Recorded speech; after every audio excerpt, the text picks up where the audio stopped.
Good day everyone, my name is Charlie Metcena, and for today we will discuss about subject-verb agreement. The objective of today's topic, first, to let the students understand basic knowledge about subject-verb agreement. Second, to know some of the basic rules in subject-verb agreement.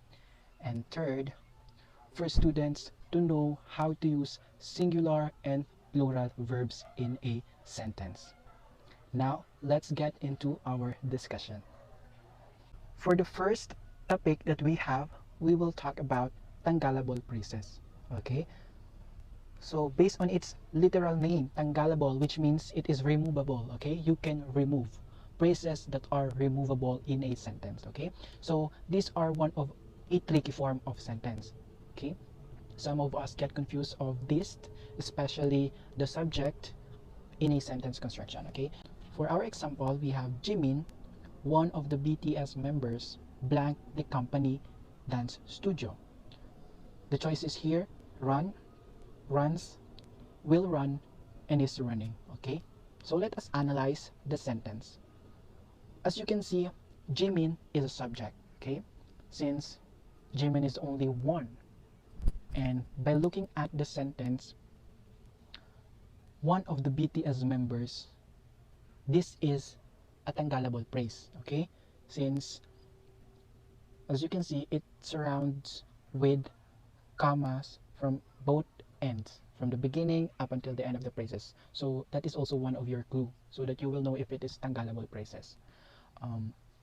One thing that people get confused with this kind of sentence construction is that the BTS members, okay, when we analyze the sentence, BTS members is plural. Since members, it can be 2 members, 3 members, or more than 2. Okay, that is plural. But you have to always remember that the subject is not BTS member, but it is Jimin.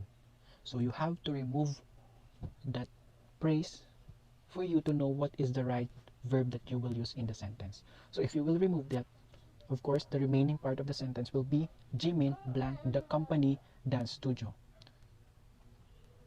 Since Jimin is singular, so you have to use S form of verb. So in the choices, we have runs. So runs is the correct answer. So now the sentence will be Jimin, one of the BTS members, runs the company dance studio. Next one, we have prepositional phrases. So if you can remember, when we say prepositions, these are the words that we add in a sentence for us to know the position of something. So for example, we have in, on, at, beside, against, by, and etc. So those are the prepositions. When we say prepositional phrases, these are phrases that tells where the subject is located. For our example, we have the BTS armies at the concert hall blank scheduled for viewing. Okay, so for our choices, we have is, have, are, and has. Okay, so let us analyze the given sentence. So when we say BTS armies, okay, if you are familiar of BTS, they call their fans army. Since BTS armies are the subject and it is actually plural subject, the prepositional phrase here is at the concert hall. Okay, this is the confusing part. First, as you can see, BTS armies are plural. Okay, next, concert hall, so we only have one, which is singular. So people get confused of this sentence because they think that the nearest subject will be the basis if the verb will be singular or plural. But again, at the concert hall is the prepositional phrase, so we can actually remove that. We have to focus on the main subject of the sentence, which is the BTS armies. Okay, so since BTS armies is in plural form, of course the right answer will be are. Okay, so now the sentence will be the BTS armies at the concert hall are scheduled for viewing. So that is how prepositional phrases works. Okay, so now I have here 5 questions for your activity. What you will do based on the tanggalable phrases, prepositional phrases that we discussed, you will have to answer these questions and try to find the correct verb that you will use in each sentences. Okay, so I will only give you 5 minutes to answer these questions, and afterwards we will answer all of that. And now, since you are already done, congratulations to all the students who got the highest correct answers. Okay, and that ends our topic about subject verb agreement. Again, this is Charlie Metcena, and have a good day to all of us. Hello there. My name is Angelo David, and today we're going to be discussing about noun versus verb pronunciation. In an effort to improve your English oral skills, it's important to understand that intonation is an important element of the language because it serves as its own music. Why should it be observed, you may ask? Well, intonation or proper intonation is one of the things to look at. It helps a person understand and distinguish whether an element in a spoken sentence is properly serving its supposed function. In fulfilling this, it helps provide a receiver the clarity and comprehension towards your possible and intended messages. So it's important to understand how intonation works between nouns and verbs. In distinguishing whether a word is used as noun or verb, a sharp listening skill is key. In addition, the difference between speaking out a noun or verb lies in 2 simple rules. It is noun when the stress is on the first syllable of the word, and it is verb when the stress is found on the last syllable. To understand this concept furthermore, here is an example. Suspect, meaning to have an opinion. A suspect, meaning a person under suspicion. And if you look closely, having the stress on the last syllable depicts the word as a verb, while having the stress on the first syllable depicts the word as a noun.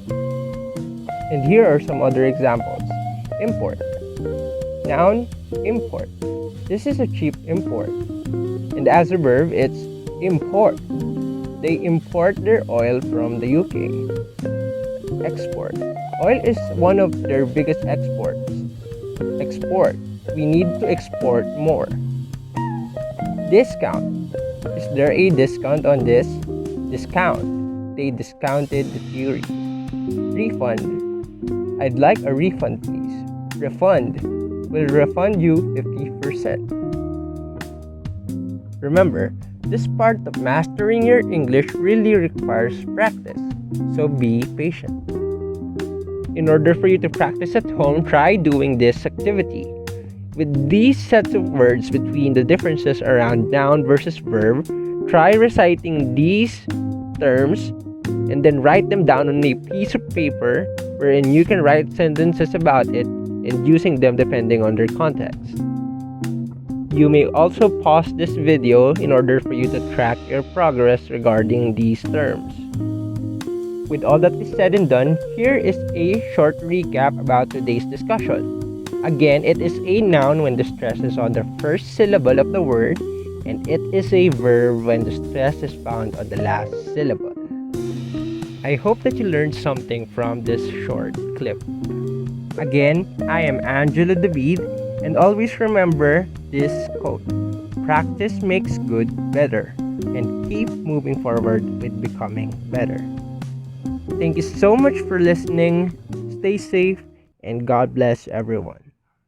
Hello everyone, I am Julian Lunar and I'm from 3rd year BSc English, and I am here to share with you guys the tips in improving your English skills, because I know you have difficulty in improving it, and I know this will serve a little help for you guys, so let's go. So here are my objectives in this video, and the first one, apply the tips in improving your English skills in your daily life. The second one, value the improvement of your English skills. And the last one is identify your needs in improving your English skills. First tip is practice English whenever you can. It is critical that you do not confine your English learning in the classroom. So, make an effort to study your notes in the library, to read and write in English, and converse with English speakers, of course. Look over your English notes from the day before going to bed and try to memorize some vocabulary as you sleep. Or it can be learning a few words while eating your breakfast could be the first thing you do in the morning. So make it a point that you never stop learning. So the second tips that we have is have conversations in English. So as we all know, this could really help you to improve your English speaking skills. So you must interact with English and try to practice your own speaking skills. So if you're lucky, you'll know a few native English speakers who can assist you. But if not, try to meet up with someone else who is studying in English. Another option is try to talk and record yourself in the mirror. Listening to your own voice may feel awkward, but it will be able you to hear the mistakes that you previously unaware of. The third tip that we have is use a dictionary. So online dictionaries frequently include audio examples so you can check your own pronunciation. And there are numerous great apps for your smartphones that you can take with you wherever you go. But be careful not to become reliant on these tools. Try saying the word out loud first, then check to see if you're correct. The fourth tip that we have is read out loud. So you can read magazine or newspapers out loud to yourself, and you can even act out a script from your favorite TV show. So this is an excellent way to practice your pronunciation because you only need to focus on making your English sounds good, and you do not have to worry about sentence structure or grammar. So the last tip that we have is don't forget to have fun while you learn. So if studying in English feels like a burden, you will find it boring and you will perform poorly. So this is why it is important to remain motivated and enjoy the process of learning a new language. Try to find ways to incorporate fun activities into your studies, such as playing word games with your friends to improve your critically thinking skills as well. So I hope you've learned something about the tips in improving English skills. And now, I want you to get a pen and paper because we will going to have an activity and I will show some pictures here and try to say something about it using English language. That will serve as your practice in learning a new language. So I think we can start our activity now.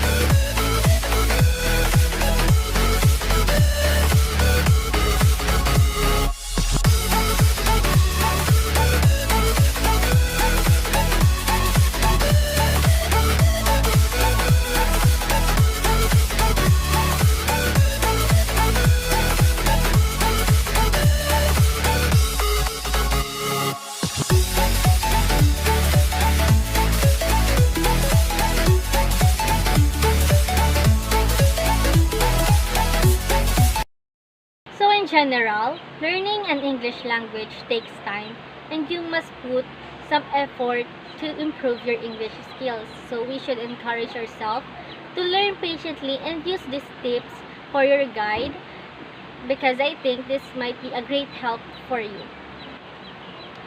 Thank you everyone for watching and listening to this video. I hope you've learned something about the tips in improving your English skills.